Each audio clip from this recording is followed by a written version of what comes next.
Hello, everyone, and welcome to the Your Mark on the World show. I'm your host, Devin Thorpe. I'm a Forbes contributor covering social entrepreneurship and impact investing. And today's guest is Fran Seegull, and she is the Chief Investment Officer and Managing Director for ImpactAssets. Fran, welcome to the show. Devin, thank you so much for having me. We're thrilled that you would make the time today and appreciate you coming on to talk to us a little bit about impact investing. You really are one of the leading voices in impact investing, very respected around the country, around the world for the work that you're doing at ImpactAssets, not only for the way in which you're doing impact investing, but also the way in which you are essentially talking about it. So we're doubly thrilled to have you here. Tell us a little bit about the origins of ImpactAssets. Sure. ImpactAssets is a nonprofit financial services firm that spun out of the Calvert Foundation in 2010 as a standalone 501c3. We are committed to increasing the flow of capital to impact investing through innovative product development and field building, which I'm happy to elaborate on.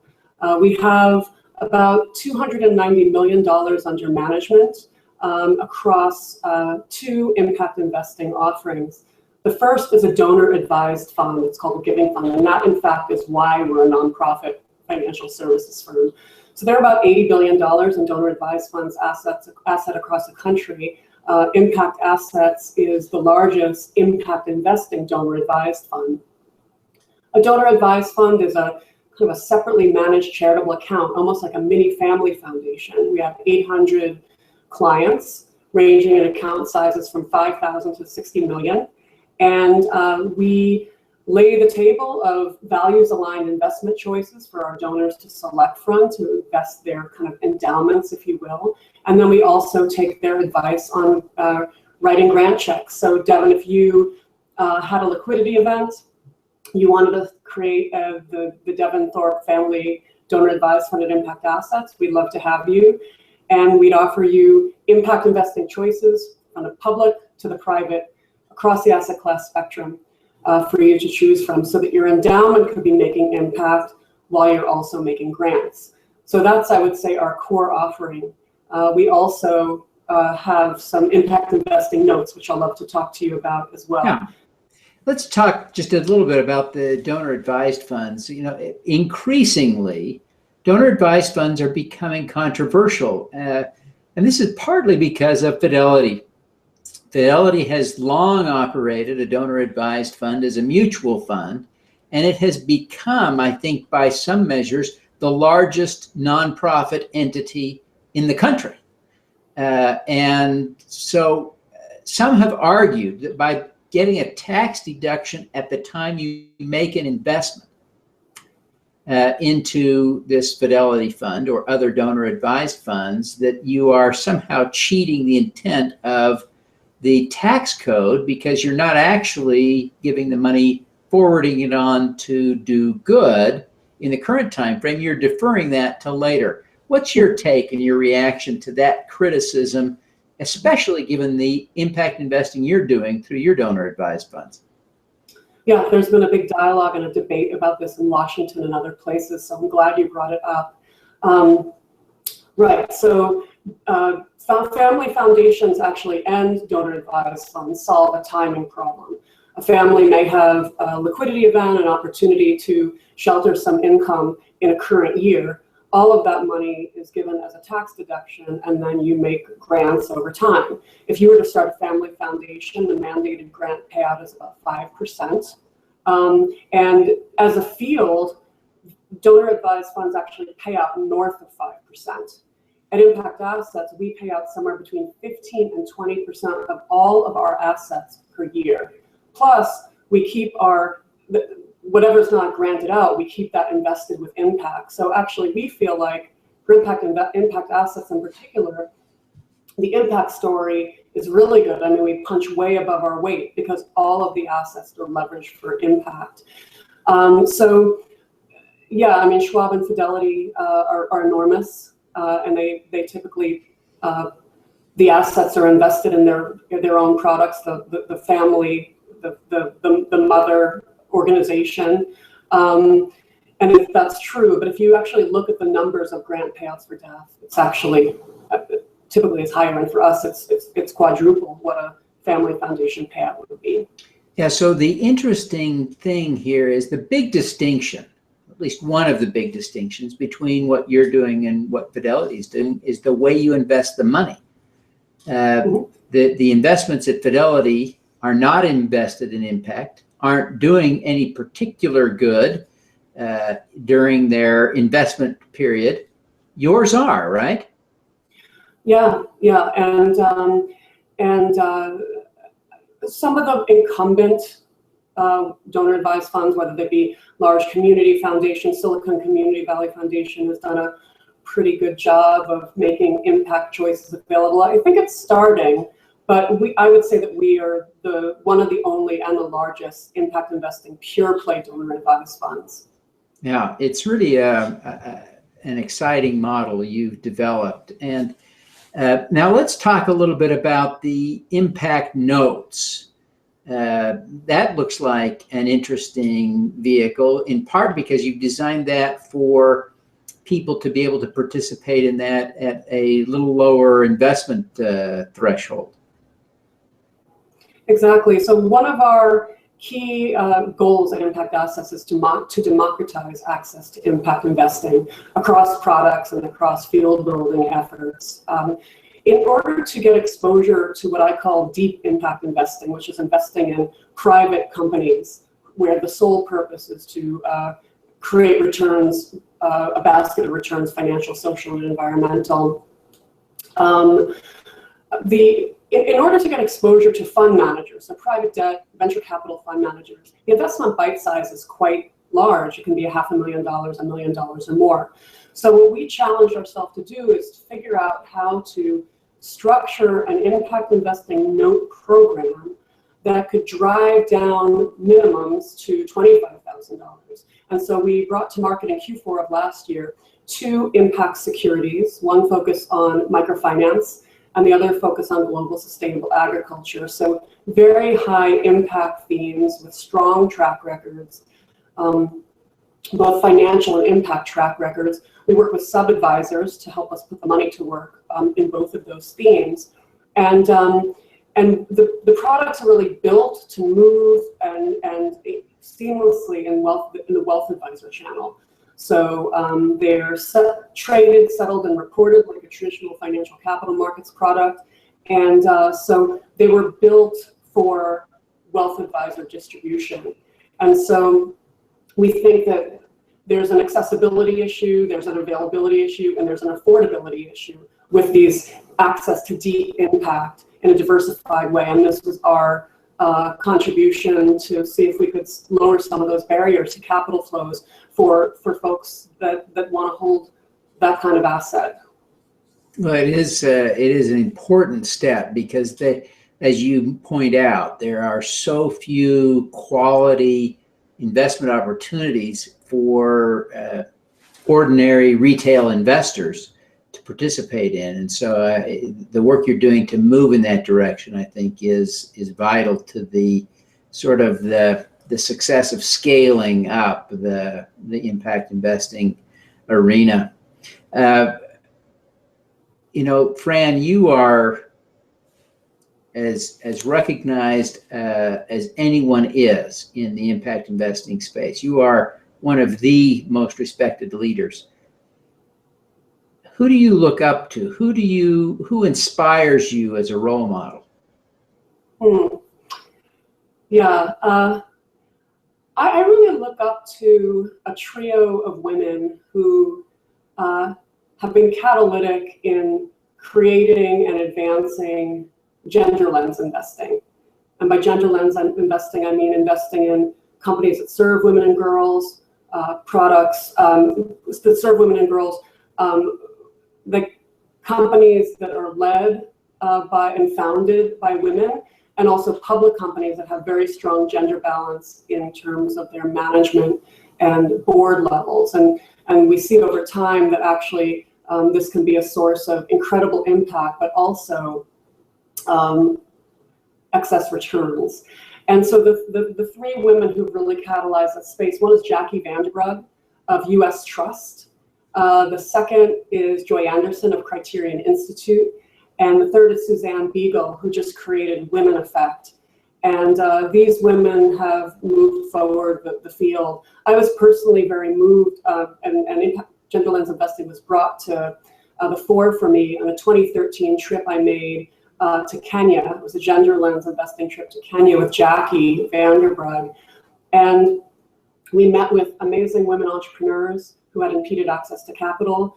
We did an entire day on feminine hygiene because access to affordable personal care products can change the course of a life for a young woman. It can increase worker productivity for women and also keep girls in schools, which we know can correlate to very strong outcomes over time. We also did an entire day where we looked at the value chain of clean cook stoves, which is a more affordable, safe, environmentally safe, and safe from a health perspective way to cook. And so, one of the things I came away with was that I learned was that women do 66% of the world's work. They receive 10% of the world's income, but they invest 90% of that income in their communities and families. And I think that, and actually McKinsey Institute just came out with a report that said global GDP could increase by $12 trillion if we leveled the playing field for women and girls globally. So I think that this is a really potent way to move the dial for the world. And that these women inspire me, and this movement inspires me very much. That's really great stuff. We did a story just last week on feminine hygiene with a company called Cora, and we've done a number of stories over the years on clean cook stoves. And of course, you're right; those are critical women's issues. So I appreciate you highlighting those three women, and I hope you'll introduce me to all of them. Now, a lot of people appreciate the idea that we could or should be investing for impact. Not many people have made it their life's work to make that happen. But you are not just doing it, but you're also crusading about it. Why? Why is this so personally important to you? Yeah, I think of myself as one of a handful of folks in the field that has a pure impact resume. I started my career in philanthropy. I've always been very intrinsically motivated by creating social and environmental impact. And I think that has to do with the values that my parents imparted to me. And I've been on a quest from philanthropy to the capital markets and then back to impact investing. When I was at this family philanthropy as a program officer, we were doing some very strategic grant making. I think we were doing venture philanthropy, although the term had not been coined yet. So this was, the early 90s. And but over time, I started wondering how the investment, how the corpus was invested. So we were giving away again the 5%, but what was the 95% doing? And was it unconsciously invested across purposes to the mission of the organization, which for most foundations, that is the case. And that really led me to go to business school at Harvard and try to learn about how to use the capital markets and for-profit business models to move the dial on the most intractable social and environmental issues of our time.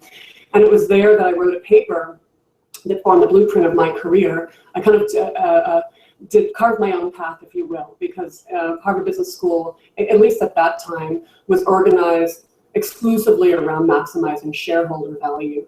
The primacy of shareholder value, Milton Friedman, perfect market. And I didn't agree. And so I wrote a paper on the nature of value and looked at, of course, shareholder value, but I also looked at economic value, social value, and environmental value, and kind of popped out with a couple of conclusions that have kind of formed my belief system going into the post-business school. The first is that there was a type of investing that you could get philanthropy style impact returns and venture capital style financial returns. And I think the market has evolved. I think I was out on a thin branch of it at that time. That was 1998. And also that the traditional model of wealth accumulation by any means, creating positive and negative social and environmental impact, and then transfer late in life through a foundation where you're giving 5% out, but the 95% is invested in cross purposes. That was an inefficient way to create value overall for society. And so that was sort of my path. And since business school, I've either been running, consulting to, or investing in for-profit, mission-driven businesses and funds. And it's been a tremendous ride, and it's been such a delight to see the growth of impact investing over the last handful of years. Well, you were really ahead of your time. I guess you created, in some ways, the time in which you live. And so that's why you're such a powerhouse. Now, we ask all of our guests to give us what we call an impact hack, some tip that would help us to do more good in the world. What's yours? Sure. One of the things that I think about, and it's something that I also talk to my peers and my students. I teach a graduate level course at USC on impact investing.